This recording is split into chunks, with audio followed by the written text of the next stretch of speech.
শুভ নববর্ষ, শুভ নববর্ষ, শুভ নববর্ষ। খুবই ভালো লাগছে সবার সাথে এইভাবে একত্রে হাঁটতে পেরে, পুরাতন বছর সবকিছু ফেলে দিয়ে নতুন ভাবে নতুন বছরকে শুরু করতে পেরে আমাদের খুব ভালো লাগছে।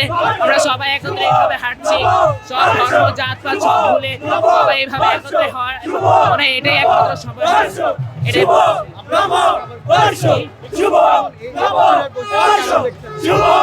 এই বছর সবাই এইভাবে যে সবার ধর্ম বর্ণ সবাই নির্বিশেষে এখানে এসে একত্রে হাঁটছে, আমার কাছে এটা খুবই ভালো লাগার ব্যাপার। কারণ সবসময় এটা হয়ে ওঠে না, এখানে হিন্দু মুসলিম বৌদ্ধ সবাই একত্রিত হয়েছে, যেটা আমার কাছে মনে হয় খুবই একটা ভালো ব্যাপার। আমাদের কালচারটা যে এত রিচ, এটা সবাই পহেলা বৈশাখের মাধ্যমে দেখতে পারে বা বুঝতে পারে, এটাই বলা হচ্ছে। শুভ নববর্ষ। সময় বরাবরের মতো প্রস্তুতি অনেক ভালো থাকে। আর আমরা চারুকলার স্টুডেন্টরা তো আমরা মুখিয়ে থাকি কবে বৈশাখ হবে। তো এখন মানে আমরাও প্রস্তুতিতে কোনো কমতি ছিল না, আর আমরাও এনজয় করতে পারছি ফাইনালি। তো বৈশাখ